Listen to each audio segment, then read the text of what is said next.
Bismillahirrahmanirrahim. Alhamdulillahirabbil alamin. Wassalatu wassalamu ala sayyidil mursalin wa imamil muttaqin sayyidina wa maulana Muhammadin wa ala alihi wa sahbihi ajmain.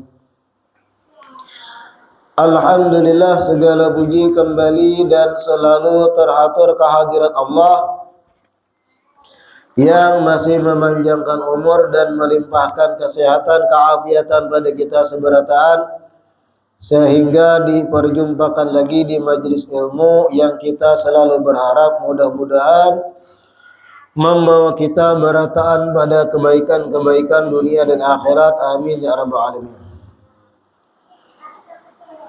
Melanjutkan kitab Uqudul Lujain. Wa qala Rasulullah sallallahu alaihi wasallam, inna ahabba salatil mar'ati ila Allah fi ashaddi makanin fi baitiha dhalmatan. Rasulullah sallallahu alaihi wasallam bersabda, sesungguhnya salat perempuan yang paling disukai oleh Allah adalah salat yang berada di tempat paling gelap dalam rumahnya.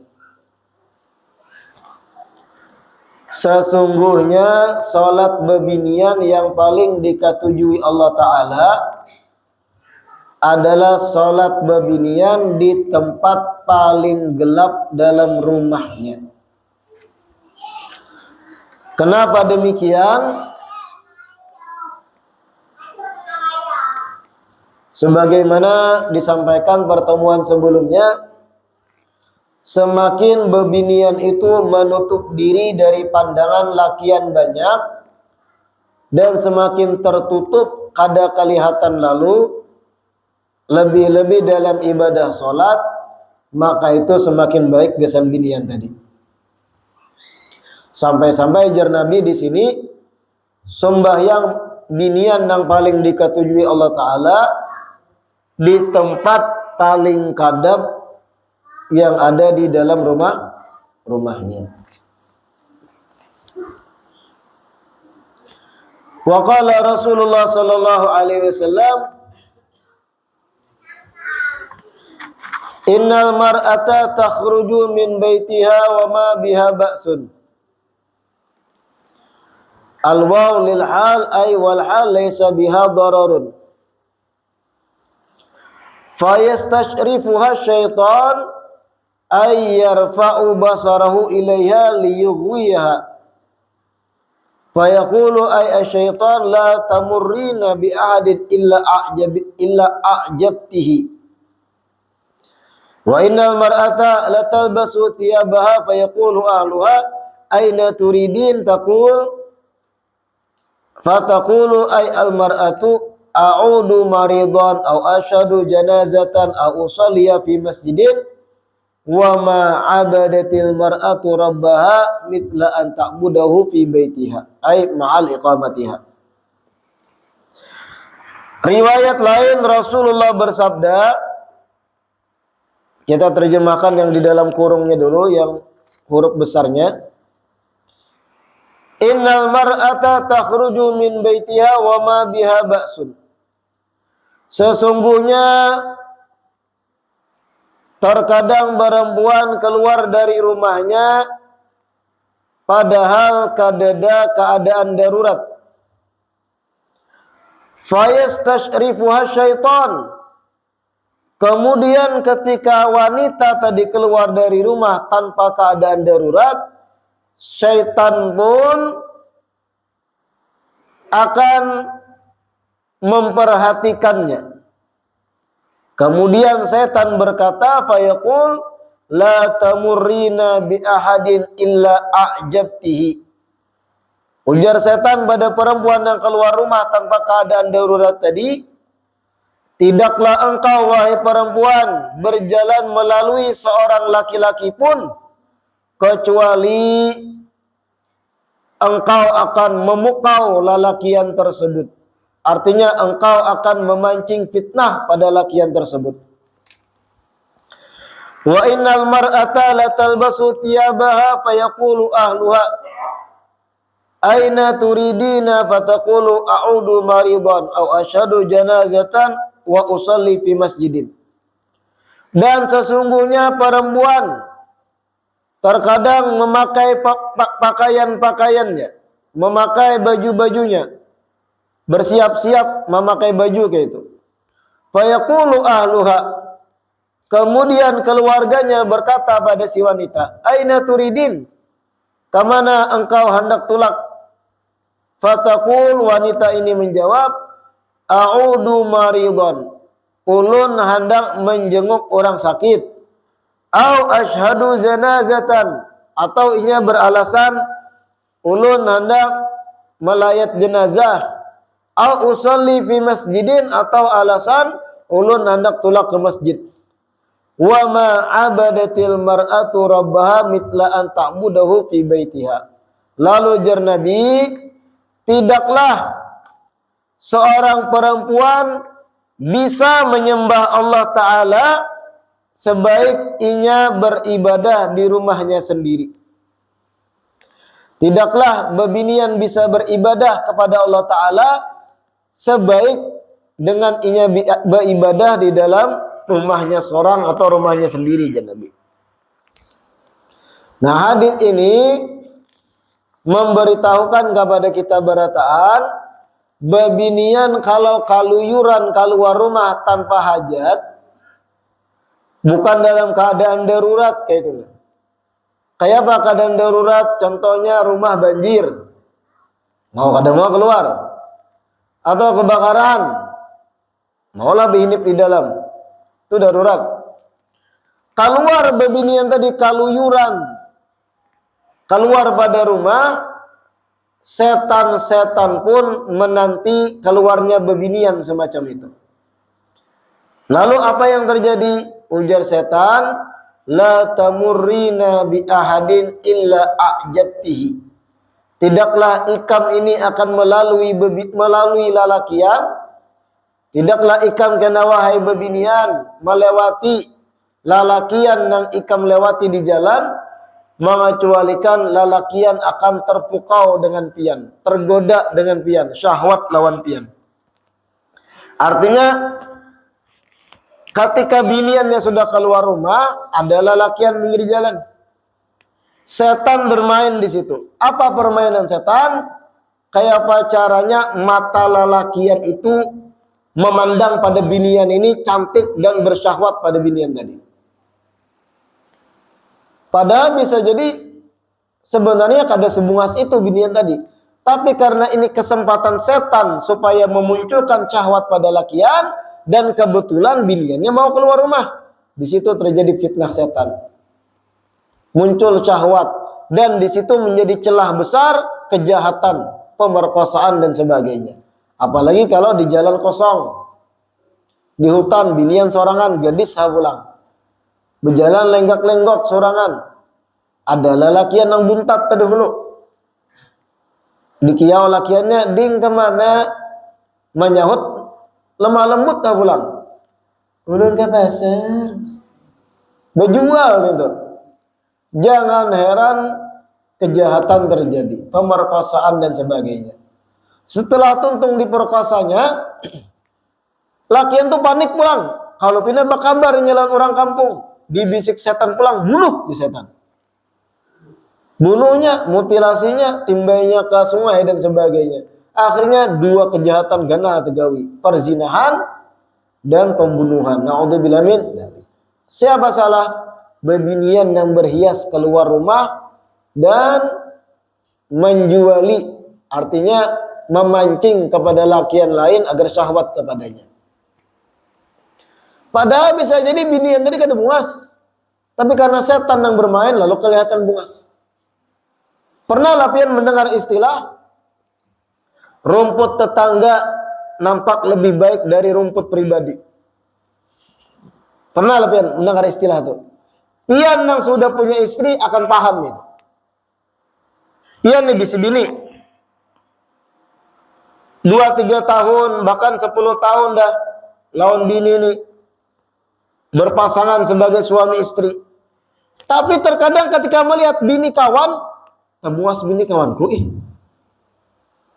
Nah ini istilah rumput tetangga, terkadang lebih indah dibanding rumput sorang. Nah ini permainan setan, pian jangan terjebak. Jangan sampai terjebak.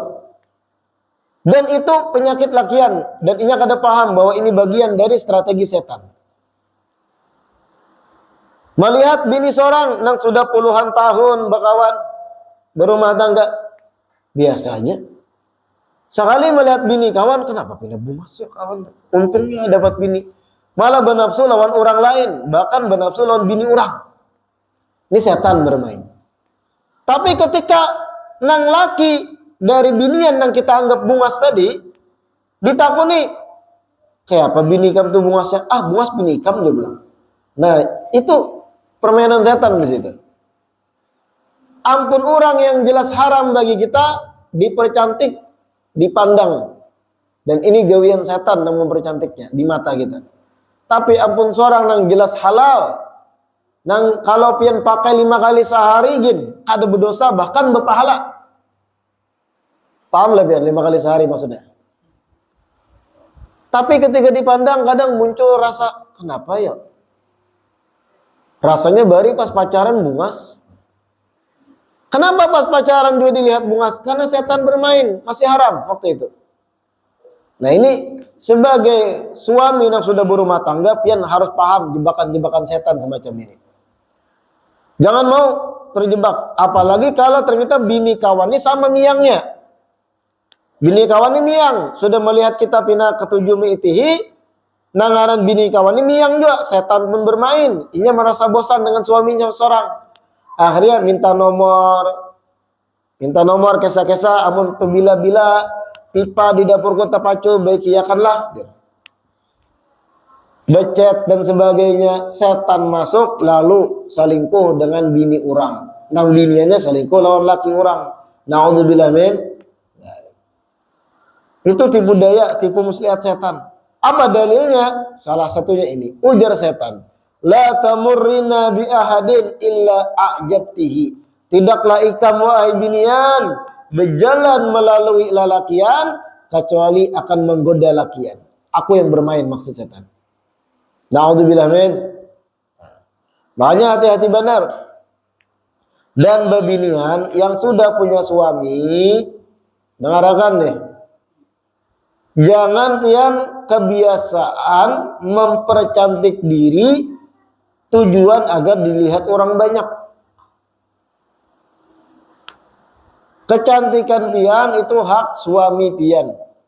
Ini di rumah kada bedandan, liur basi kada dikarik, sekali tulang pengantin 2 jam bedandan. Nang menikmati orang lain.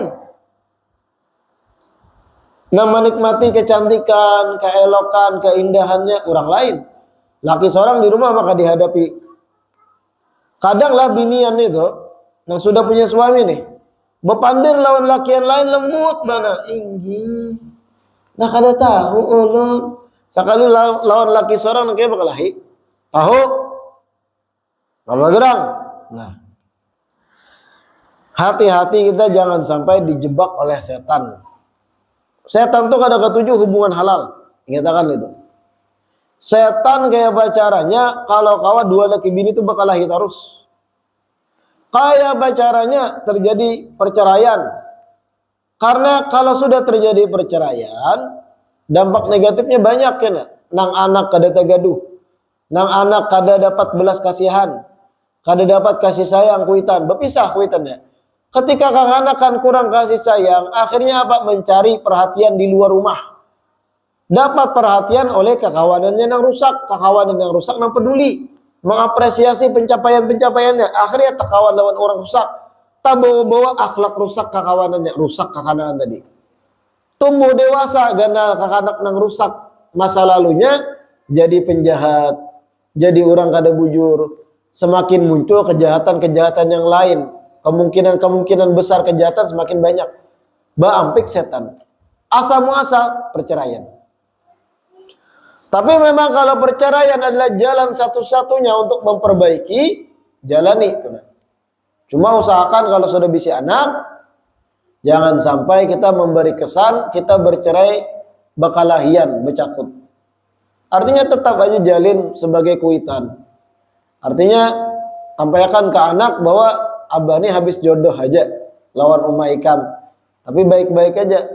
Silahkan pian elangi Umma Ikam, baik-baik lawan Umma Ikam, waya-waya kena datangi abah juga gitu.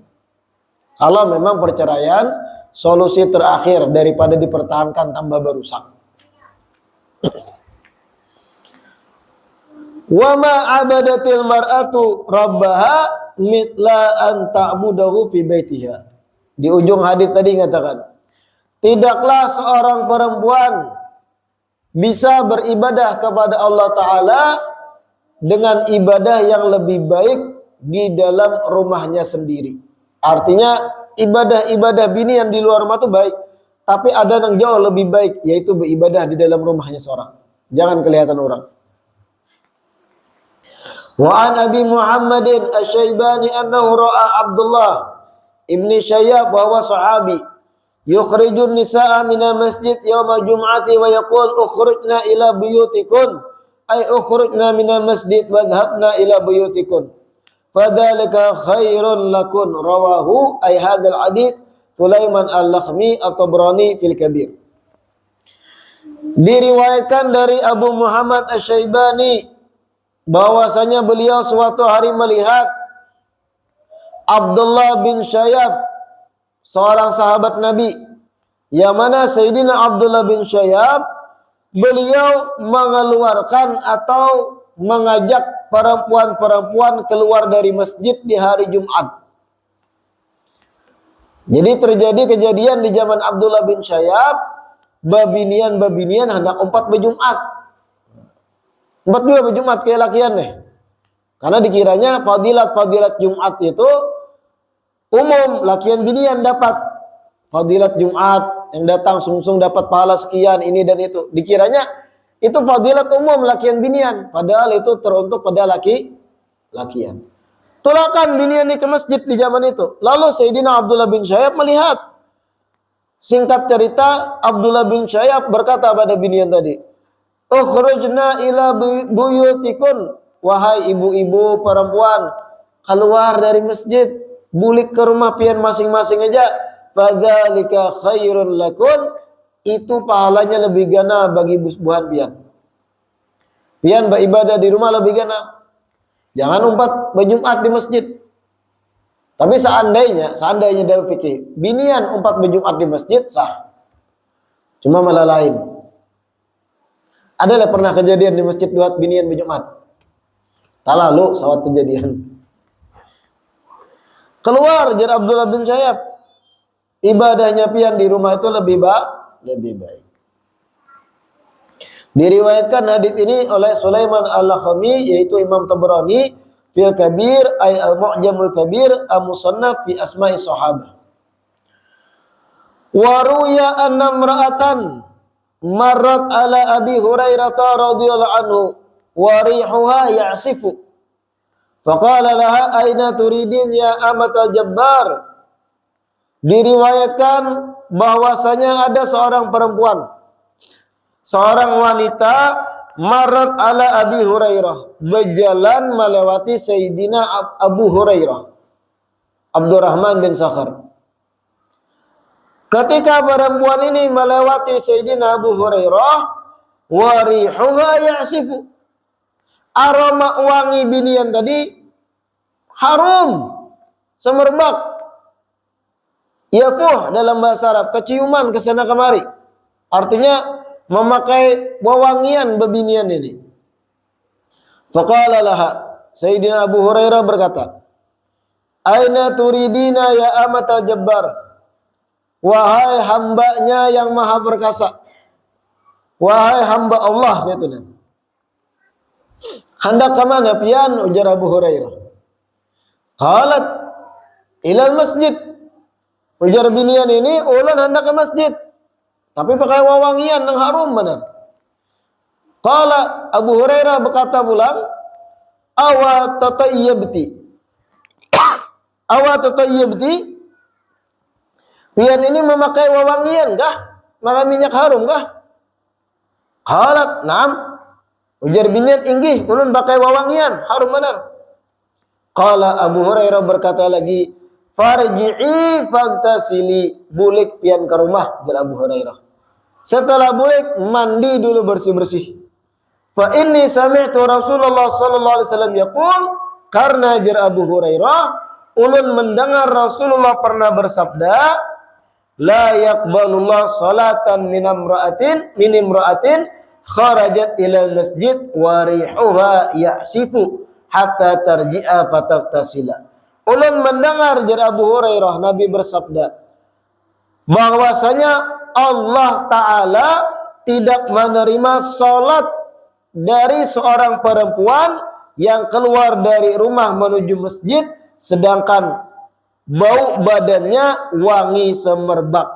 Sampai perempuan tadi bulik ke rumah kemudian mandi menghilangkan baunya, hanya diterima salatnya. Jadi memakai wawangian pun babinian kada dianjurkan untuk di luar rumah. Memakai wawangian bagi binian itu dianjurkan gesan apa? Dalam rumah, gesan suami. Bahkan ulama mengatakan kalau suami menyuruh wajib hukumnya. Tapi ongkos nukar parfum nang laki nukarakan. Sedangkan kalau inya memakai wawangian tujuannya dengan memakai wawangian tadi agar suami senang dalam rumah, pahala. Tapi kalau bebinian memakai parfum minyak wangi keluar rumah, niatnya agar memancing lalakian-lalakian, nah ini bisa dosa jatuh. Bahkan tadi la yaqbalullah salatan min imra'atin kharajat ila masjid wa rihuha ya'sif hatta tarji'a wa taghtasil. Allah kada menerima sembahyangnya seorang babinian yang keluar pada rumah menuju masjid tapi pakai wawangian, keciuman kesana kemari parfumnya. Sampai inya bulik ke rumah kemudian mandi, hanya ibadah salatnya diterima oleh Allah. Maksud mandi di sini menghilangkan bau di badannya. Hadza wa laysa murad khususul ghusli bal idhabu raihatiha. Maksudnya di sini bukan mandi karena mandinya, tapi tujuan mandi tadi adalah menghilangkan bau wangi dari badannya. Wa qala sallallahu alaihi wasallam al-mukhtali'at wa mutabarrijat hunna munafiqat ay allati yatlubna al-khul'a min azwajihin min ghairi udrin wallati yudhhirna zinata linnas al-ajanib mina munafiqat nifaqan amaliyan, rawahu Abu Nuaim an Ibni Mas'ud. Rasulullah bersabda di hadis yang lain, al-mukhtali'at, perempuan-perempuan yang menuntut untuk ditalak pada suaminya. Perempuan-perempuan yang menuntut khulu atau untuk ditalak dari suaminya. Wa mutabarrijat, dan perempuan-perempuan yang bersolek, berdandan cantik keluar rumah. Hunna munafiqat, perempuan semacam itu adalah perempuan-perempuan munafik, ujar Nabi. Ay allati yatlubna al-khul'a min azwajihinna min ghairi udhrin wallati yudhhirna zinata linnas al-ajanib. Yang dimaksud dari al-mukhtali'at adalah perempuan-perempuan yang meminta talak khulu kepada suaminya tanpa udzur, dan perempuan-perempuan yang dimaksud mutabarrijat adalah yang menampakkan perhiasannya kepada laki-laki yang bukan mahram. Mereka, ujar Nabi, munafiqat, orang-orang munafik, nifaqan amalian, dari segi perbuatannya. Na'udzubillah min dzalik. Sudah dibahas semalam perempuan yang menuntut minta talak kepada suami. Apabila memang darurat, sudah kita bahas semalam, maka kada jatuh haram. Tapi kada ada udzur, kada ada apa-apa. Kada ada masalah rumah tangga. Gara-gara mungkin biniannya jatuh cinta lawan laki yang lain, padahal seorang sudah istri orang. Nah ini bahaya. Munafik. Perempuan yang ini kada bujur. Pian pulang kalau tetamu binian yang kayak itu jangan dipelihara. Menyakiti kepala pian yang kayak itu. Sudah tahu inya istri pian berpacaran lawan laki yang lain, kada apa-apa ulun maafkan aja inya. Bahlul pian jadi suami. Insya Allah hanya kada mengulangi lagi. Ujar Ikam. Sekali sudah berkhianat kayak itu, padahal hanya tahu keharusan sebagai seorang istri kayak apa, jangan pian nang kayak orang nang kegilaan lawannya, mengemis supaya bebulikan. Itu Allah menampakkan inya kada baik nang itu. Sudah tahu masih istri seorang berpacaran lelakian.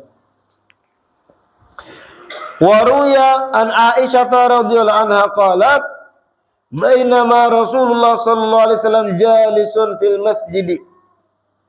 Nah, ini kemudian disyarah tuh pembahasan nahu wa aslu baina an tudhafa li muta'addidin ghairi jumlatin fakafatha ma anil idafati lil mufradi aw anil idafati aslan fasarat li mujarradi rabti wal mufajaati wa id ba'daha li mujarradi ta'kidi mufajaatiha wa Rasulullah mubtada'un wa jalisun khabaruh. Kada qala Syekhuna Yusuf. Kada perlu diterjemahkan itu. Itu nahu yang nyuk yang belajar itu. Intinya diriwayatkan dari Siti Aisyah radhiyallahu anha.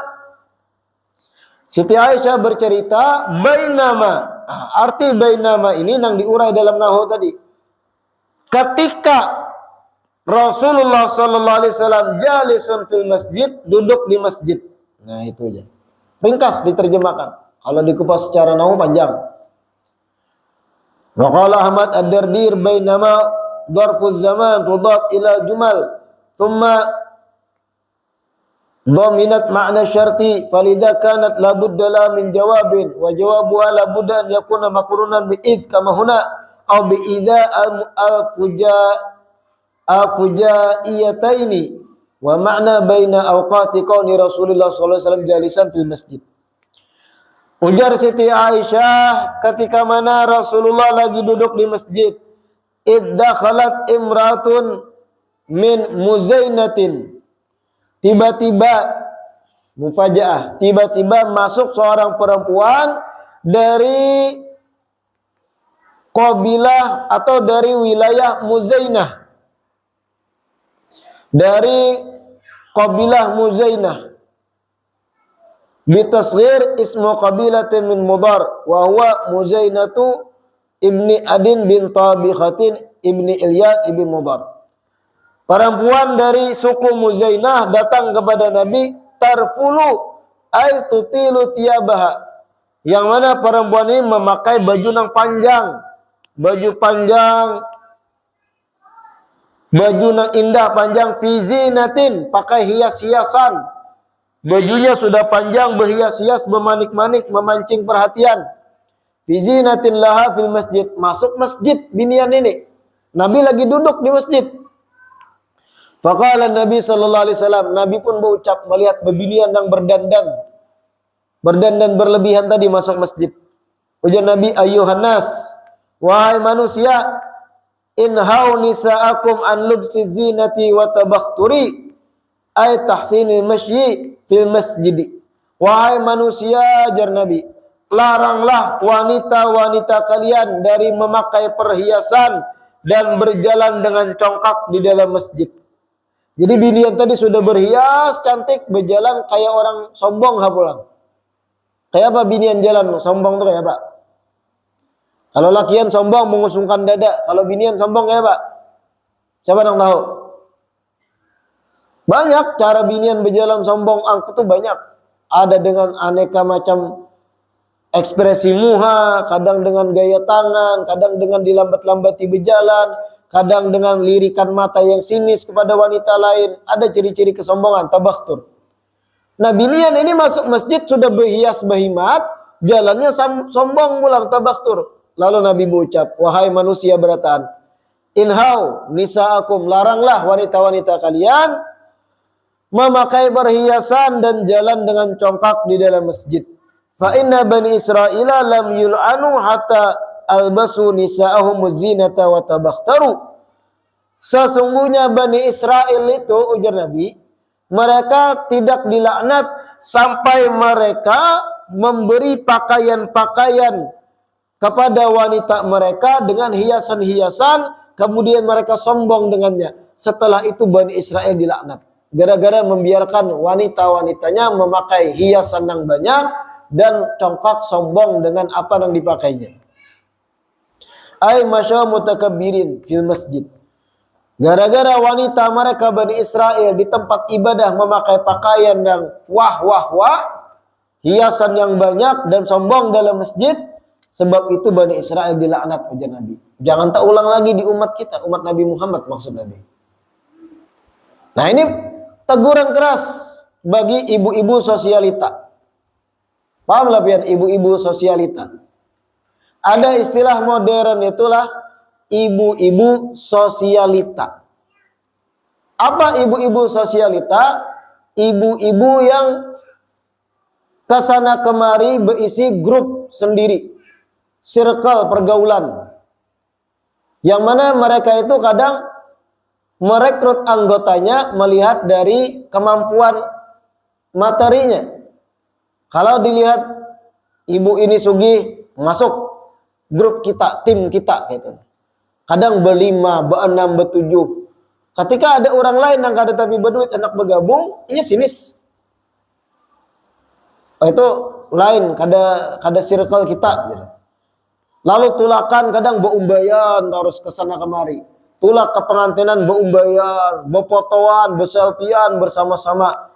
Saling men-tag di Instagram, saling men-tag di medsos. Bikin status, saling kirim hadiah, di-upload, diandak di status. Terima kasih hadiahnya ya Bu. Ya padahal gitu-gitu aja orangnya. Ini ibu-ibu sosialita ngarannya. Betampai kemewahan, betampai harta, betampai kebersamaan antar mereka sesama circle-nya.